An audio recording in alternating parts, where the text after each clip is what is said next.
The New York Times' newest editorial hire has a controversial history.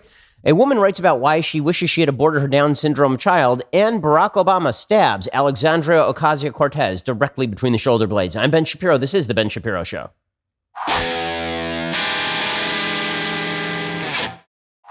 Oh, we have so much to get to today. Really, a lot of news and analysis, all the things you've come to know and love here on The Ben Shapiro Show. I would be remiss if I did not note that we do have a couple of events coming up in just a couple of weeks now in Dallas and Phoenix. If you have not yet bought your tickets, now is the time to do so. We're running out of tickets quite quickly. Dallas and Phoenix, again, that's happening in a couple of weeks. Go to dailywire.com/events for all the information on that. Also, if you are just in a mood to enjoy life a little more than you are currently enjoying life, well, I have an excellent thing for you, and that thing is Wink. It's hard to believe, but even I occasionally need to unwind. And when I unwind, sometimes I like to take a drink of water. But you need wine. And the fact is that you should go check out Wink, because Wink has the best wines. Not only do they have the best wines, they also ensure that your wine is actually tailored to your palate. Wink makes it easy to discover great wines because Wink's wine experts select wines matched to your taste, personalized for you, shipped directly to your door, and starting at just $13 a bottle. Folks at the office love Wink wine. We've had taste tests at the office before. Let's just say not a lot gets done the rest of that day, but you can go check it out right now at wink.com. You take their palate profile quiz. They ask you questions like, how do you take your coffee? How do you feel about blueberries? And then Wink sends wines curated to your taste. The more wines you rate, the more personalized your monthly selections. Each month, there are new delicious wines like the insanely popular Summer Water Rosé. No membership fees, skip any month, cancel anytime. Discover great wine today. Go to trywink.com/Ben. That's TRYWINC.com/Ben. You get $20 off your first shipment. That's trywink.com/Ben for $20 off your first shipment. Again, trywink.com/Ben. Okay, so in breaking news, the New York Times has decided that they are going to hire a woman named Sarah Jeong to join their editorial board. Now, why is this relevant to your life? The reason this is relevant to your life is because Jeong previously wrote for a publication called The Verge and authored The Internet of Garbage, which is a book about online harassment and free speech. The problem for Sarah Jeong is that people actually went through her old tweets, and some of the things that she has tweeted in the past are not particularly great. She has tweeted things like this, quote, "Dumbass effing white people marking up the internet with their opinions like dogs pissing on fire hydrants." This is back in 2014. So not supremely long ago, but a few years ago. "Are white people genetically predisposed to burn faster in the sun, thus logically being only fit to live underground like groveling goblins? Hashtag cancel white people.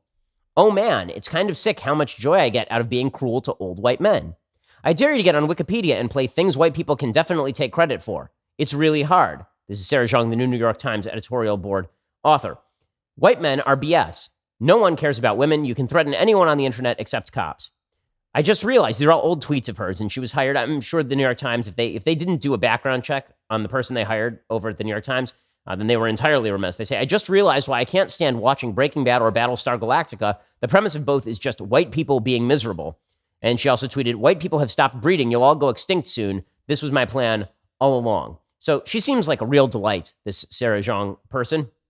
I have been told that she is basically one of the more brilliant people out there, and that these tweets are not indicative of her prior work, which I'm willing to hear. But by the rules of the left, this person should now be excised from polite society, because that's how the rules work on the left, right? The way that this works is that if they unearth an old tweet, if somebody unearths an old tweet that nobody likes, then we finish your career. We yell at you and we scream at you until you stop being able to write for a major publication like the New York Times. Now, should she apologize for those tweets? I think probably that is merited. Is it indicative of the mentality of the New York Times? They think it is appropriate to hire somebody like this? It is indicative of that mentality, because the fact is that if anybody who is white wrote this about anybody of any other race, Sarah Jeong is Asian, if somebody who's white wrote this about a black person or Hispanics or Latinos or Asians or anybody, then that person would be out of a job forthwith. In fact, if you're Kevin Williamson and all you did was make a joke one time about hanging women for abortions, then we kick you off the staff of The Atlantic. If you're me and I say that I don't like rap, then I'm a racist, and Mark Duplass director Mark Duplass has to delete his tweet saying that I'm a nice guy and you might want to follow me on Twitter.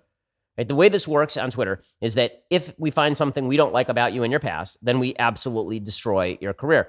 Again, it is indicative of the New York Times' belief system that they are pretty much fine with going after, with their columnists saying stuff like this. Because again, if this were anybody on the other side of the aisle, you can bet money that it would not go as easy on that person. Now, will the New York Times back down and fire this lady? I doubt it. I think the New York Times will probably maintain. I hope the New York Times does maintain. I think it is good to have a plethora of voices. I prefer more speech rather than less speech. I think it's also your decision whether you wish to subscribe to a newspaper like the New York Times. I do not. You probably don't either. But if you do wish to subscribe, then maybe you want to give that a second thought. That is your prerogative as well. But it is, again, telling that the same folks on the left who suggest that you are out of the realm of polite discourse so long as they deem it so are perfectly willing to welcome into the realm of polite discourse people like Sarah Jeong, who I assume is not even remotely as bad as people like Al Sharpton, who has been legitimately a race-baiting piece of human debris for decades now. So again, this is pretty telling about exactly how the left operates when it comes to the opinions they seek to protect. I was talking with a friend of mine earlier today who happens to be on the left. She's a liberal. And she also happens to be black and also happens to be a lesbian. So she checks off a lot of the intersectional boxes that a lot of folks on the left really seem to care a lot about. And we were talking about intersectional politics, and she was contending that America is basically run on intersectional politics, that identity politics, politics where we care about your race, your sex, your ethnicity, your orientation, that these politics have always driven the United States.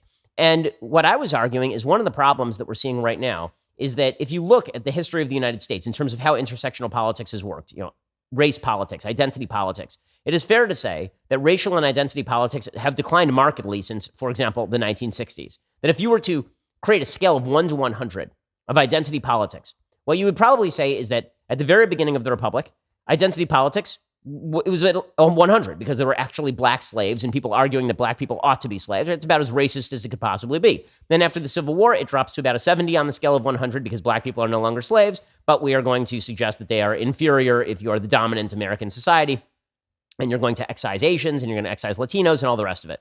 And then over the course of the next 100 years, it drops to perhaps 60, all the way up to the end of Jim Crow. And then it plummets precipitously to the point that when I was growing up, and I'm 34 years old, when I was growing up, the worst thing you could call somebody in America was not a racial slur, it was a racist. If you want to destroy somebody's life, if you want to make them feel awful, you call them a racist. Racist became the slur du jour because everybody understood that racism was a bad.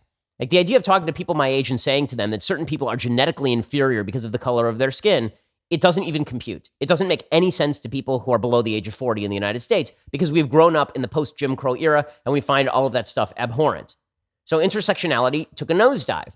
But now intersectionality is recovering because the argument the left has made is that America was historically based on the notion of white supremacy. It was historically based on racism from white people. And now intersectional groups must have their revenge. Now we have to have a reverse identity politics where whatever you say about white people is totally okay. We never had our chance in the sun.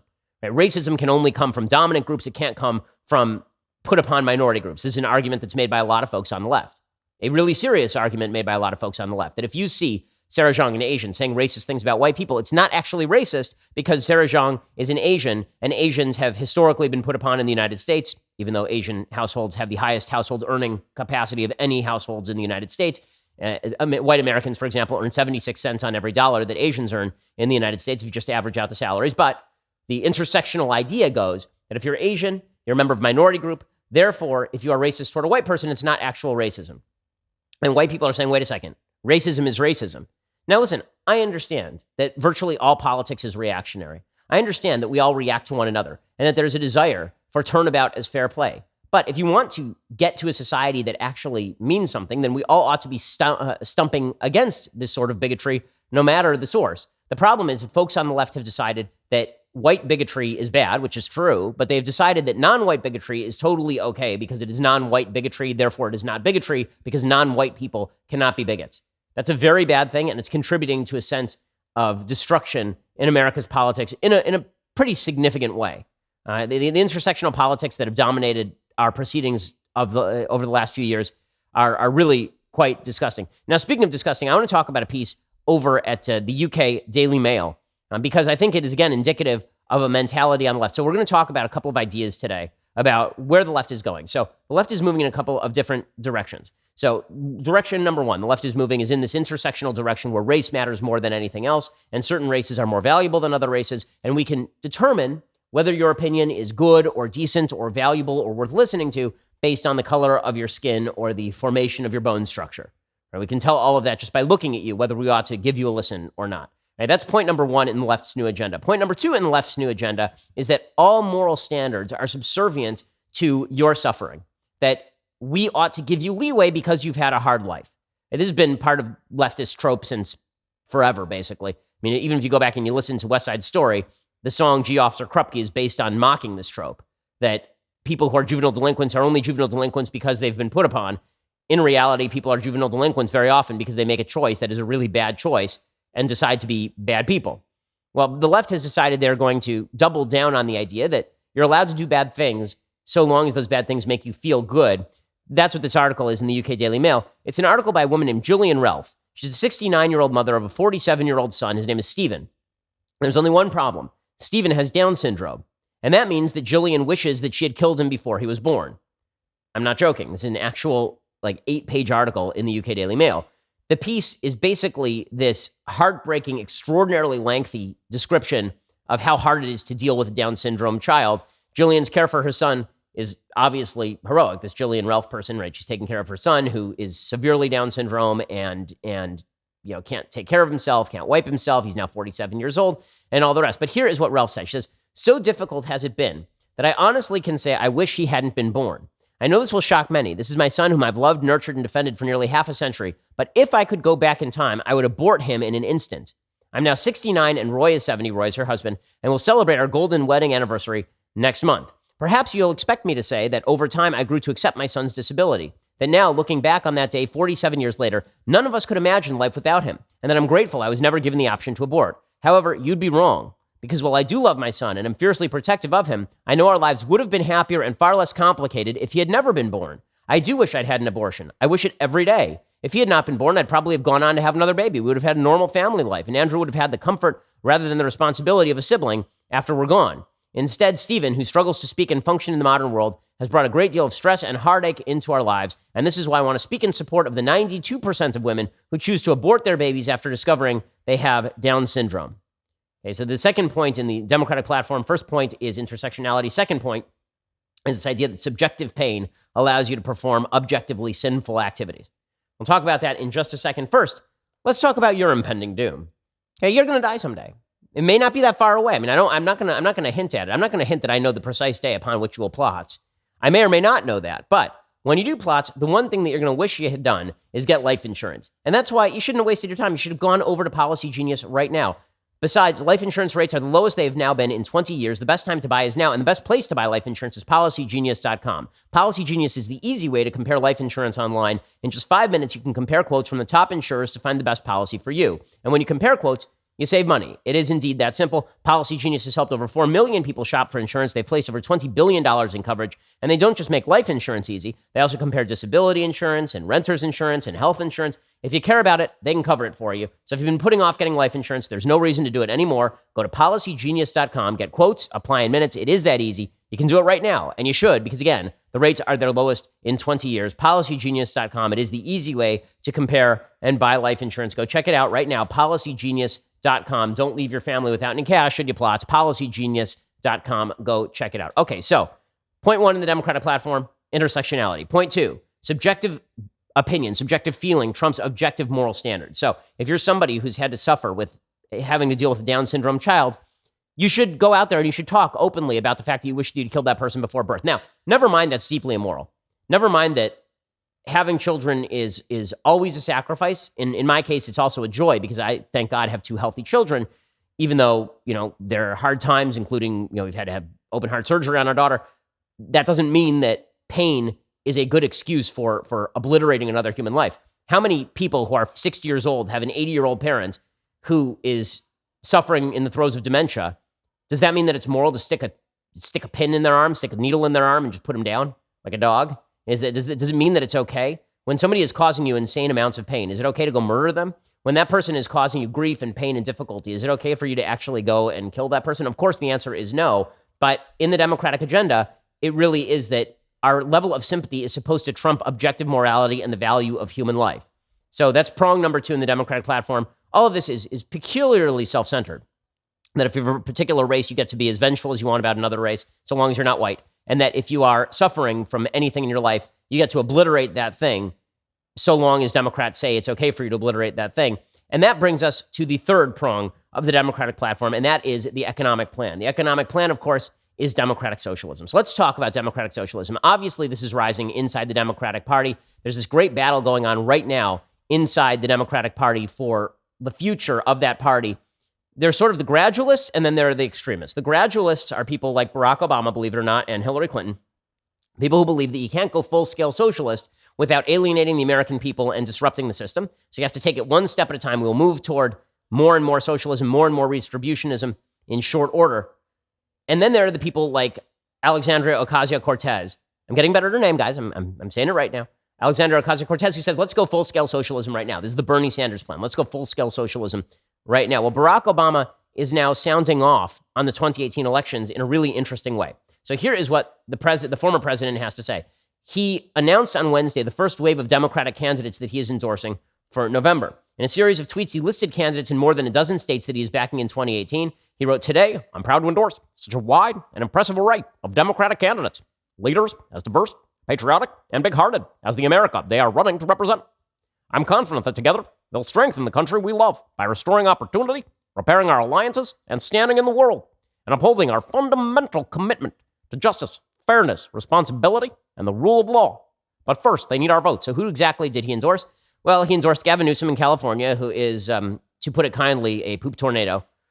Jared Polis in Colorado, Stacey Abrams in Georgia, J.B. Pritzker in Illinois, and Richard Cordray in Ohio. He also endorsed a bunch of people in the House, but he did not endorse Beto O'Rourke in Texas, for example. He also did not endorse Alexandria Ocasio-Cortez. Now, the reason that he didn't endorse Alexandria Ocasio-Cortez is because he doesn't want to endorse the most radical candidates he can find. He doesn't want to give that side of the party impetus running up to the 2020 election. Obama's a smart enough politician to know that if Democrats want to win in 2020, they have to present a candidate who is not seen as too extreme by the American people. The Democratic Party, however, is running full scale toward embrace of democratic socialism. So obviously, they've decided to make their face this Alexandria Ocasio-Cortez, who, by the way, it's really bizarre that she's being treated as this rising star in the Democratic Party. She ousted Joe Crowley, who is a Democrat in her district and was this sort of well-known 10-term Democrat in New York. The district is 50% Latino or 50% Hispanic. She is also Hispanic. Joe Crowley is not Hispanic. She won with a grand sum total of 17,000 votes in this primary. So she won 17,000 votes in a primary. It's like as many votes as I would get in a CPAC straw poll. Okay, she won that. She won 17,000 votes in this primary. And this makes her the new face of the Democratic Party because she's 29 years old and because she's kind of pretty and because she has a certain level of charisma and enthusiasm, even though she doesn't know what the hell she's talking about. But the problem is that the Democratic platform of democratic socialism is too extreme for the American people, as well it should be. But now it's being treated as mainstream. And so there's a bevy of articles over the past several weeks about democratic socialism, its rise, why this is the future of the Democratic Party. And there's a lot of talk in 2016 about how Trumpism was taking over the Republican Party. And there were a lot of attempts to say what Trumpism was. Was Trumpism about protection of trade? Was Trumpism about subsidies to blue-collar white areas? Was Trumpism about protectionism and closing the border? It turns out that Trumpism was basically just about Trump, right? Trumpism was about people liked that President Trump is a puncher. People liked that President Trump is aggressive.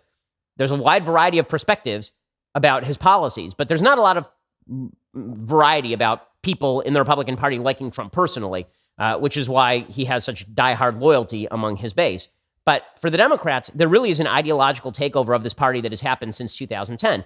The Republican Party has not moved in ideology since 2010, which is why Trump is now implementing policies that would be exactly the same in a Rubio administration or a Cruz administration or even a Jeb Bush administration, except for maybe on immigration. But when it comes to the Democratic Party, their actual policies have moved hardcore to the left. This is what Obama is recognizing, is that the Democratic Party has moved to the left. So again, their new three prongs are intersectionality, complete subjectivism when it comes to personal activity, even activity that affects others, and finally, and most importantly, an embrace of democratic socialism. And this embrace of democratic socialism is the one that's going to absolutely destroy them. Intersectionality alienates the middle of the country. It alienates white voters. The subjectivity alienates religious voters. And democratic socialism alienates anyone with half a brain. Because democratic socialism does not, in fact, work. Now, in a second, I want to go through some of the myths that surround democratic socialism, because there's this new kind of narrative that's being put out by a bunch of folks on the left, that democratic socialism is different than socialism, that we ought to take it very seriously, that if you look at the United States, what really is missing is this sense of redistributionist justice, this social justice that we need to bring about. We need to rectify income inequality by moving toward a more equitably distributed resource base. That's what we really need. But that's not really what democratic socialism is about. What democratic socialism is about is a complete takeover of the economy. So let's jump into 7 myths, okay? There are 7 myths about democratic socialism that are purveyed by these advocates of the new Democratic Party platform, the Ocasio-Cortezes and the Bernie Sanders. So first, they claim that democratic socialism is not the same as socialism. That is not accurate. So democratic socialism is the idea that it's going to be socialism, but we're going to vote for it. And therefore, it's not really socialism. Well, that's not what socialism means. Socialism is just about the idea from each according to his ability to each according to his need, as ensured by nationalization and centralization of government resources and nationalization of industry. Socialist programs redistribute. Socialist economies abolish private property and nationalize industry in order to redistribute. It's important to differentiate these two things. So, for example, if you have a socialist welfare policy that takes money from some and gives to others, that is a socialist welfare policy. It does not mean you live in a socialist country. The United States is a capitalist country with socialist programs, right? So Medicare is a socialist program of redistribution. Social Security is a socialist program of redistribution. We lie about it and we say that it's you putting the money in and getting it back out, but it's actually a socialist redistribution program. Socialist redistribution programs are socialist. It doesn't make the entire country a socialist country. It makes it a capitalist country with a solid welfare base, which is still not ideal, but we have to be clear about what we are talking about. Right? Nationalized healthcare is socialized medicine, but Canada is not a socialist country. Canada is, in fact, a capitalist country with socialized medicine. It's an important distinction. We need to be clear about that. And when democratic socialists say that democratic socialism is different from socialism, not really. They need to be clear about what they're saying. Myth number 2 is that democratic socialism is not, in fact, use of force. So democratic socialists claim that they aren't for overthrowing democracy. They want industry to just be run by the people. So factories should be run by the workers, and industries should be run by the employees. How are you going to do that, though? Well, what you're going to do is you're going to go out and you're going to vote for the government to take over those industries and basically regulate them into the dust. Okay, that is, in fact, use of force. Just because you voted for the use of force doesn't mean that the use of force is not being applied. If Colton and I decide that we want to rob somebody else in this room, and so we vote on it, then yeah, you. If we decide that we're going to rob this young lady right here, then that's still theft, right? Even if we vote on it, that's use of force and that's theft, because I assume she's not going to willingly give me her wallet, and she shouldn't, because it's not my money. Okay, so the idea that democratic socialism is not force is, of course, very silly. And socialism always tends to degrade into force, because what happens if the people don't want socialism? What happens if the people vote against democratic socialism? What happens if they vote against nationalization of industry and quote unquote democratization of industry? What if they vote against that stuff? Well, if they vote against that stuff, then it must be because they are emissaries of the evil capitalist system that bred them, and so we must gulag them. We must send them out for re-education to the gulags, or we must liquidate the dissenters. Okay, third myth that is purveyed by these pushers of democratic socialism is that socialism is fairer. Right? They say socialism is more fair. Okay, I'm going to talk about that in just a second. First, let's talk about your tooth health. Okay, the reality is that you don't brush your teeth twice a day, and you don't spend the requisite amount of time on your teeth, and then you go in and your dentist asks you about all this stuff, and you lie to your dentist, because everybody lies to their dentist. But there's no reason for you to lie to your dentist. Instead, just go get the Quip electric toothbrush. Quip is the new electric toothbrush that packs just the right amount of vibration into a slimmer design at a fraction of the cost of bulkier traditional electric brushes. And guiding pulses alert you when to switch sides, making brushing the right amount of effortless. Quip also comes with a mount that suctions right to your mirror, unsticks to use as a cover for hygienic travel anywhere, whether it is going in your gym bag or in your carry-on. And because the thing that cleans your mouth should also be clean, Quip's subscription includes a dentist refresh schedule where you get a fresh brush head every 3 months for just $5, including free shipping worldwide. I've got Quip. It is fantastic. I like not having to think about when to replace the brush head, and the Quip toothbrush travels really easily, which is why I'm so angry at myself that I forgot my Quip electric toothbrush at home on this particular junket. Quip starts at just $25, and if you go to getquip.com/Shapiro right now, you'll get your first refill pack free with a Quip electric toothbrush. Again, first refill pack free at getquip.com/Shapiro. That's getquip.com/Shapiro. Go check it out. You're not going to want to leave your Quip electric toothbrush behind. Go check it out. Getquip.com/Shapiro for that special discount and deal. Okay, so the third claim that is made by advocates of democratic socialism is that socialism is fairer. Socialism is not fairer. It is deeply unfair. Fairness rests on the basic idea that you get what you deserve. This is why it's really fascinating. There are all these social science studies that demonstrate that people will go out of their way. They will harm themselves in order to punish people who they feel are cheating.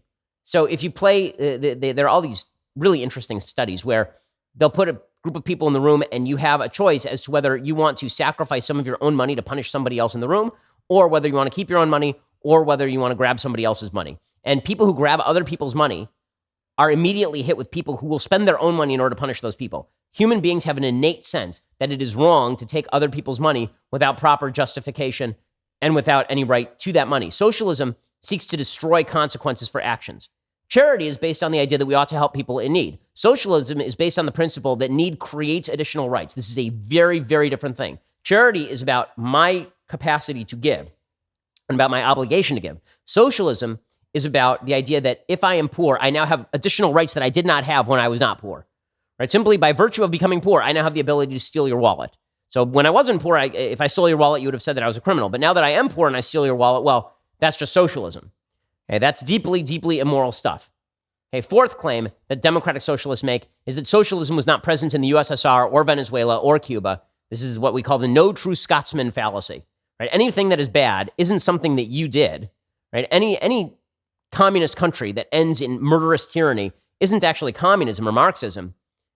Those are just misapplications of the rule. We've never actually tried real Marxism. If we tried real Marxism, you'd actually probably like it. This is an argument that losers make with regard to dating, where a girl says, I don't want to date you because I've seen how you date other people. You're like, right, but you haven't tried it yet. If you tried it, then it would be completely different. Your life would be so much better if you dated me. Even though you saw how like I used to dine and ditch on my prior girlfriend. That wasn't the real me. Once you get to know the real me, you'll understand that I pay for the best dinners in town. If you believe that guy, you're an idiot. And if you believe socialists who say that USSR, Venezuela, and Cuba are not socialist, you are also similarly an idiot. Okay, the fact is that all of these countries are stated Marxist countries. They all ended the same way because when you take socialism to its ultimate extreme, which is nationalization of all industry and shutdowns of private industry through use of government force, you end up in a pretty awful place pretty quickly. Which brings us to the fifth claim that democratic socialists make. And this is the claim that they are using most often right now. That is the claim that socialism is what makes Nordic countries awesome. So what they will say, you'll hear Ocasio-Cortez and Bernie Sanders and Elizabeth Warren all say that when they say socialism, what they really mean is Norway. They don't mean Venezuela, they mean Norway. They don't mean Cuba, they mean Denmark. There are a few problems with this. Okay, the big problem is that, again, they are conflating socialist redistribution programs with socialist economies. Denmark has socialist redistribution programs. We have to assess whether those are successful on their own merit. Denmark is not a socialist economy. Denmark is a freer economy than the United States. It has higher tax rates. That's the redistributionist part. But in terms of business regulation, in terms of capacity to attract foreign investment with free markets, Denmark is significantly more free than the United States. In fact, in 2015, Denmark's prime minister explained, quote, I know that some people in the U.S. associate the Nordic model with some sort of socialism. Therefore, I would like to make one thing clear. Denmark is far from a socialist planned economy. Denmark is a market economy. This is exactly right. The Heritage Foundation, a right-wing source, this is their ranking of economic freedom. Switzerland, right, ranks 4th. Denmark, 12th. Sweden, 15th. The Netherlands, 17th. The United States, the evil, rapacious, capitalist United States, ranks 18th in economic freedom, according to the Heritage Foundation. Norway, that socialist hotbed, ranks 23rd. What made all of these countries wealthy, by the way, is the fact that they are capitalist and that they were more capitalist in the past. Capitalism makes countries wealthy. Socialism simply takes all that wealth and redistributes it, shutting down industry in the process. And here's the proof that all of these countries were doing well long before they had socialism.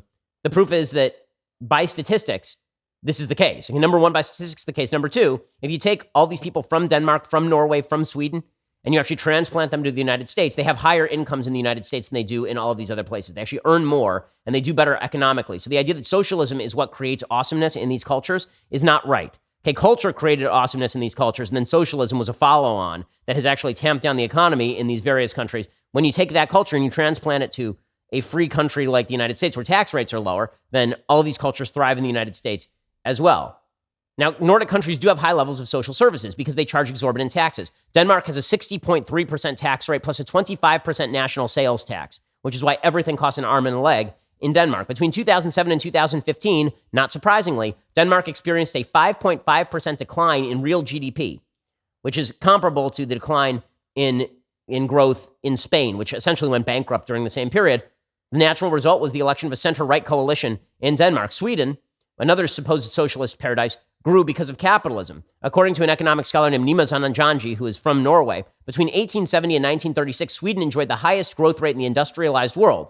Between 1936 and 2008, the growth rate dropped to 13th out of 28 industrialized nations. Between 1975 and the mid-1990s, Sweden dropped from being the 4th richest nation in the world to the 13th richest nation in the world, and that is a direct result of restrictions on the economy and redistributionist programs. Norway, which is the left's favorite country these days, they've moved on from Denmark and Sweden because both of those places have elected right-wing governments now.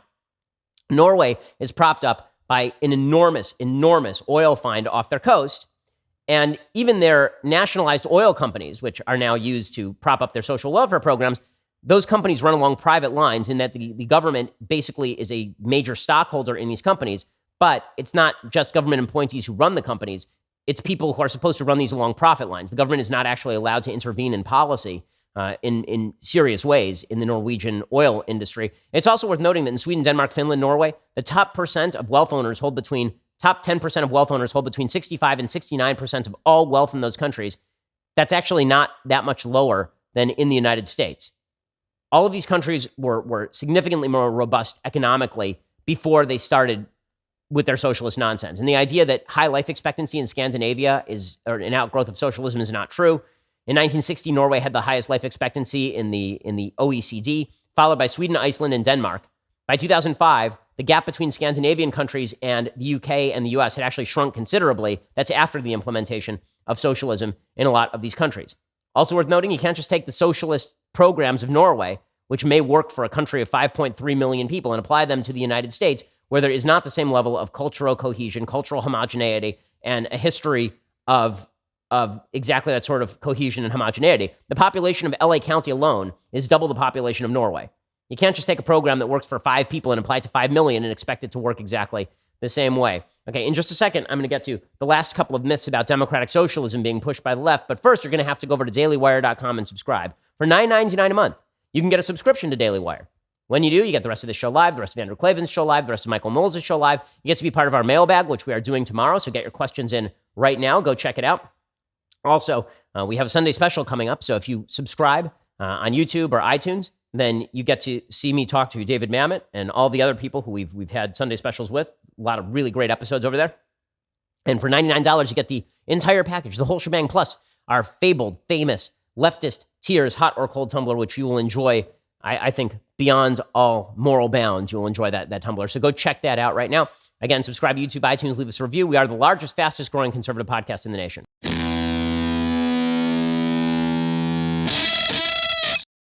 Okay, final 2 myths about democratic socialism. So we are also hearing that democratic socialism is the solution when it comes to the medical industry. What we really need is to nationalize our healthcare system. Now, let's be clear. There are lots of different government schemes with regard to medicine. America's scheme does kind of suck, okay, because it is not a free market system. The great lie about America's medical system is that it is free market. It is not. It is the most heavily regulated area of American life. The profit margins for insurance companies in the health insurance industry are like 2%. They're not that high. And one of the reasons that the health insurance system sucks in the United States is because of employer-based insurance programs, which were crammed down by the government in the 1950s. Basically, in the 1950s, we had wage controls, and in order to edge around those wage controls to give people raises, companies started paying for their employees' health insurance. But there's no reason that your health insurance should be tied to your job. Really, you should just be paying for your health insurance yourself. That's what happens in Switzerland, which is probably the world's most successful healthcare system. The way that Switzerland works is that you are mandated, just like Obamacare, you are mandated on an individual level to buy your health insurance, but there's no employer-based insurance in Switzerland. Plus, they penalize you pretty heavily if you don't buy health insurance. If you don't buy health insurance and then you get sick and then you go in for care, then they will force you not only to pay a surcharge of like 50% on your health insurance bill, they will also back charge you for all the health insurance you should have been paying for the last several years. Switzerland has a very, very robust program in force to force people to buy their own health insurance.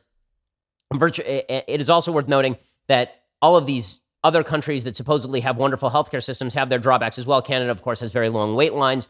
The same thing is true in the UK. In Australia, a large percentage of the population buys supplemental health insurance on the private market. So it's not just a matter of a universal healthcare system in Australia, and they're facing some significant financial issues because of the aging of the population.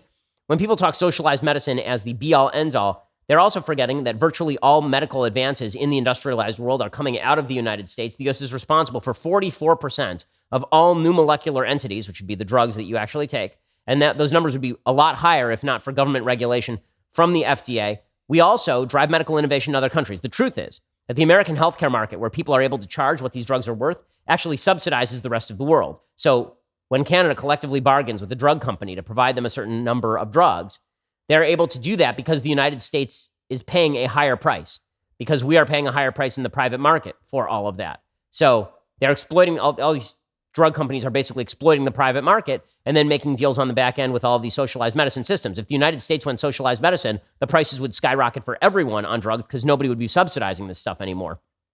Also, it is still true. If you've got the money, America is the best place to be for medicine.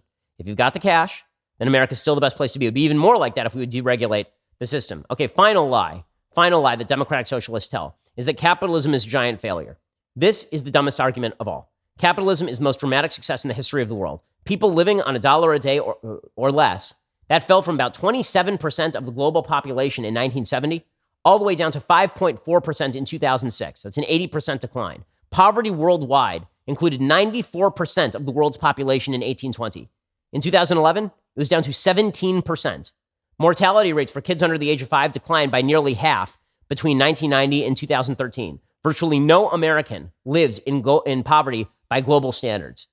So the third plank of the Democratic platform, which is this economic democratic socialism, it's a giant fail. It's a giant fail on every score. And the fact that it's even being considered by the Democrats demonstrates how far left they have moved right now.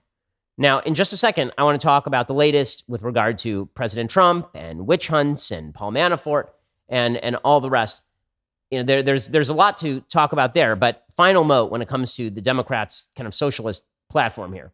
And the final note is that the only thing that will allow Americans to vote for a platform this radical, an intersectionality-based, subjective morality-based, democratic socialism-based platform, is if the Republican Party just sucks at things.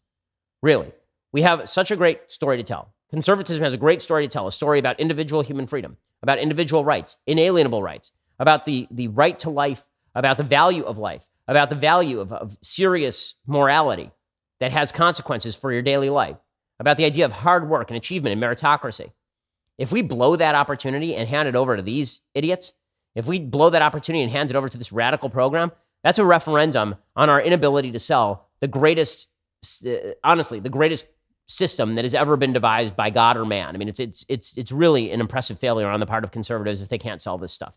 Okay, speaking of which, the president of the United States is once again going after Jeff Sessions. So on Wednesday, he called on Attorney General Jeff Sessions to end the special counsel inquiry into Russia's interference in the 2016 election. He issued an unambiguous directive on Twitter to shut down an investigation that even now is scrutinizing his tweets for evidence of obstruction. So the left immediately has jumped to, this means that Trump is actually obstructing. This is clearly obstruction.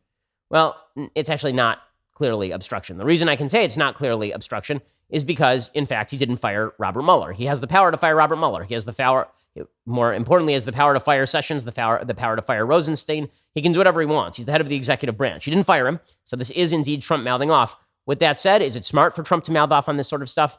No, it's not particularly smart of the president to mouth off on this kind of stuff. Like, for example, the president didn't just mouth off about the Mueller investigation. He also mouthed off about the Manafort trial. And so Paul Manafort is his former campaign manager, ran the campaign for something like 4 months. I actually believe that Trump didn't really know who he was because he was sort of an RNC insider who was appointed by the RNC to help Trump run his campaign, and then he was out as soon as bad stories started to break about Paul Manafort. Well, Manafort is now on trial for fraud, and Trump tweeted out that even Alphonse Capone was not treated with the sort of disdain with which they are treating Paul Manafort. Why is the president defending Paul Manafort? The Manafort trial has nothing to do with Russian collusion. The Manafort trial has nothing to do with the 2016 election. All of the charges being brought against Paul Manafort pre-exist the election cycle of 2016. And why the president wants to jump in here with both feet is absolutely beyond me. It doesn't make any sense, except I think he's just so angry at Mueller right now that he is willing to basically rip on anything Team Mueller does, which isn't a particularly good look. I'll also say, in Paul Manafort's defense, the prosecution has focused apparently an awful lot on the clothing that he bought with alleged Russian money. So, I mean, here's what the prosecution has presented evidence that Paul Manafort spent $15,000 on a jacket made of ostrich. I am not kidding. He's like Mr. Burns from The Simpsons. He's got a vest made of real gorilla chest. He's got a $15,000 ostrich jacket. He also has a $9,500 ostrich vest. And I think most importantly, he has an $18,500 python jacket I think that there is a solid case to be made that we should exonerate him based on his wardrobe choices. I think that if you can't use Russian money to buy a $19,000 Python jacket, this is no longer America. Listen, America, this is America. Okay, in America, you get to buy a $19,000 Python jacket if you want to buy a $19,000 Python jacket. Actually, this is kind of funny. So the judge in the Manafort trial actually scolded the lawyers for bringing all this stuff up. Judge Ellis, he said, the government doesn't want to prosecute someone because they wear nice clothes, do they? Let's move on. That's enough. So I kind of appreciate the judge for doing all that. And I agree. Again, if I decide to go out and I decide to make a jacket out of gopher heads, that is my prerogative. And if it costs me $19,000 in Putin's money, that's my prerogative too, man. Come on. This is still America. Now, here's the problem with all of this, obviously, for President Trump. The more President Trump focuses in on the Mueller investigation, the less we are talking about all of the great messages that conservatism has to provide. The less we are talking about the failures of the Democratic program. The less we are talking about socialism versus capitalism. The less we are talking about inalienable rights versus government interventionism. If you're not talking about those things, then you are failing to paint the left for what they are. If you're talking instead about Robert Mueller is the worst and Paul Manafort's innocent, it's just a distraction from the program that Republicans can sell right now, a great economy based on increase in capitalistic principles, reduction of regulation, and tax cuts. It's a pretty good sales pitch, but the Republicans aren't making it right now at all, and that is deeply problematic in a number of ways. If President Trump wants to have a Republican Congress, he even cares about that, then it is incumbent on him to start talking about the issues that matter in a way that actually gets people jazzed up for the election and isn't just self-serving narcissism, navel gazing. Okay, so let's do a couple of things I like, and then we'll do a couple of things that I hate. So while I was on the plane, I finally watched the movie Steve Jobs. Danny Boyle was the director, and I would say this is a thing I'm lukewarm on. I wouldn't say this is a thing that I like. I will say Michael Fassbender is probably my favorite actor working today, or at least one of the top three. It's like Christian Bale, Daniel Day-Lewis, Michael Fassbender, I think, maybe, for me. Not necessarily in that order, probably Day-Lewis, Bale, and then Fassbender. In any case, Michael Fassbender stars as Steve Jobs. Doesn't look anything like Steve Jobs, but he's a great actor, so he's able to pull it off. That's what I like about the film, is that Fassbender's performance is really terrific. The things I don't like about the film are that the score is egregiously bad. I mean, the score is just hysterical and overwrought in every conceivable way. And the script is written by Aaron Sorkin, which means that every character is Aaron Sorkin. So when Kate Winslet is acting in this film, it's Aaron Sorkin with a wig. This is one of the problems with Aaron Sorkin's writing generally, is that there's no characterization whatsoever. Everything is all about the fast patter. It's like sort of watching an upscale Gilmore Girls, like an upscale episode of the Gilmore Girls. In any case, here's a little bit of the preview for Steve Jobs, which, is it worth seeing? Yes. Is it a great movie? No. Is it, mildly entertaining and diverting? Yeah, I think so. What do? You're not an engineer. You're not a designer. You can't put a hammer to a nail. I built the circuit board. The graphical interface was stolen. So how come 10 times in a day, I read Steve Jobs as a genius? What do you do? Musicians play their instruments. I play the orchestra. You see how this reminds you of a friendly face? So the entire movie is built basically around three set pieces, where Fassbender plays Jobs at sort of the launch of the original Mac, which is a failure, and then the launch of Next, which is also a failure, and then the launch of the iMac, which was a success in 1998. So it's kind of interesting. Worth checking out. So go check that out right now. Okay. Now let's do a few things that I hate. Let's do it.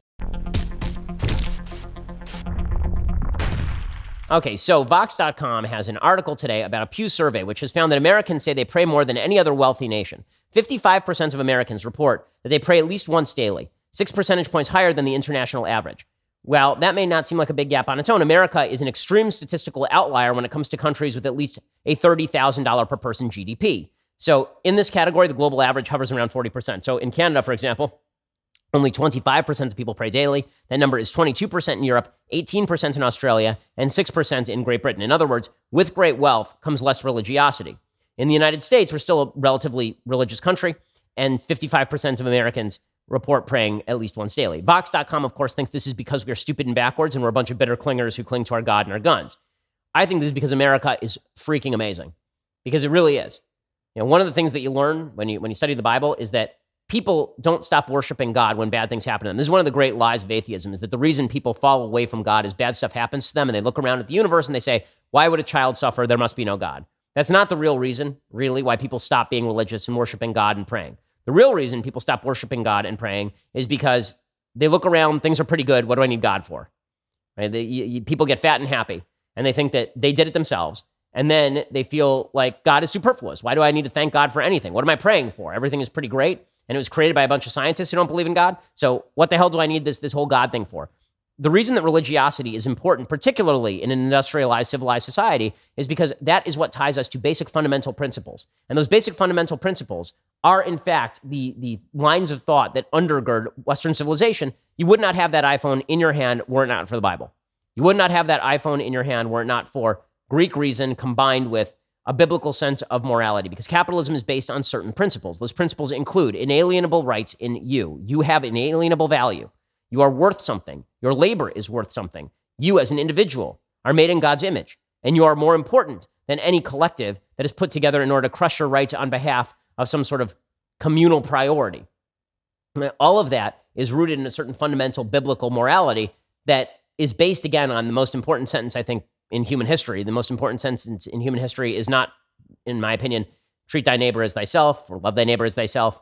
It is not, do not unto others what you would have not have them do unto you. I think the most important sentence in human history is that man was made in God's image. That is the most, in male and female, he created them. That image from Genesis is the most important verse in the history of humanity, and it is the beginning of all wisdom and the beginning of all human rights. So I'm deeply grateful that America is still the most religious country. It's the reason why we are the world leader. Everybody else can basically climb on our backs, because the reality is that this country, with our backwardness and our religion and our church going, has been driving the global economy for well over a century. Okay, other things that I hate today. So the media are still in full-scale weeping mode for themselves. So Jim Acosta is still going on national TV whining about the fact that he went to a Trump rally and people yelled at him. Is it good that people yelled at him at a Trump rally? No, it's not.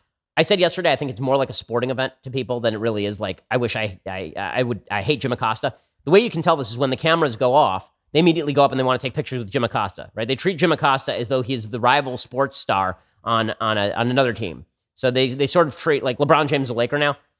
Celtics fans treat LeBron James the way that Trump fans treat Jim Acosta, basically. That LeBron probably comes to the Boston Garden or whatever they call it now, and he plays and everybody boos him and they say that he's a traitor and they say he's terrible. And then after the game, they are clamoring for an autograph. If you go to Trump rallies, that's actually the way that Acosta is sort of treated. People yell at him, they scream at him. It's fun, right? It's fun to say that CNN sucks, because CNN does in many cases suck.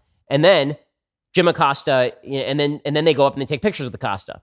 Well, Acosta is still complaining about this, suggesting that we're not in America anymore. By the way, he came out this morning and attacked Sean Hannity and said that Sean Hannity is a terrible human. So it's okay to attack other members of the media. It's just not okay for anybody to attack Jim Acosta. Here's Jim Acosta talking about his horrifying experiences. Brutal, terrible. This isn't America anymore. It's just like back in the Soviet Union, where they'd stack you up at the bottom of the KGB building where the floors were slanted to catch all the blood, and then they'd shoot you. It's exactly like that, except that Jim Acosta got his hair messed up a little bit, not by anybody throwing anything at him, but just because he was so frustrated. So here's Jim Acosta. Honestly, it felt like we weren't in America anymore. I don't know how to put it any more plainly than that. Americans should not be treating their fellow Americans in this way. I agree. Talk to Maxine Waters. Talk to members of Antifa. Talk to all of these other folks on the left who have been willing to do this for a very long time. But apparently, you are special, Jim Acosta, and so it didn't happen until it happened to you, right? Until it happened to you, it was no big deal. It's just like, it's amazing. The media only discovered that the alt-right were a bunch of jackasses when the alt-right started attacking people on the left, right? The alt-right started attacking Julia Jaffe, for example, and suddenly the alt-right was a thing. I took months of alt-right abuse, but that was totally okay because I was on the right, obviously.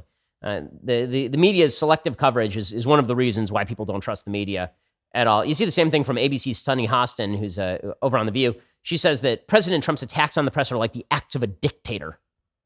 Jobs are to report the facts, and I think that's one of the reasons why this president has started this war against the media, because he doesn't like that the truth is being reported. And I think that means that as journalists, you have to continue to do so. These are the acts, in my opinion, of a dictator. Dictators attack the press routinely. Okay, yeah, it's just like a dictator, except that when dictators attack the press, they then go and shoot members of the press. Like Vladimir Putin actually just goes and kills people. So it's just like that, except for he says a lot of dumb stuff on Twitter. So exactly the same, pretty much exactly the same. Okay, well, we will be back here tomorrow with the mailbag. So if you have your questions, you need to subscribe now and then ask those questions, and you'll have a better chance of me answering those questions and making your life just infinitely better. Go check it out right now at dailywire.com. We'll see you here tomorrow. I'm Ben Shapiro. This is The Ben Shapiro Show. The Ben Shapiro Show is produced by Senya Villarreal, executive producer Jeremy Boring, senior producer Jonathan Hay. Our supervising producer is Mathis Glover, and our technical producer is Austin Stevens. Edited by Alex Zingaro. Audio is mixed by Mike Caramina. Hair and makeup is by Jesua Alvera. The Ben Shapiro Show is a Daily Wire Forward Publishing production. Copyright Forward Publishing 2018.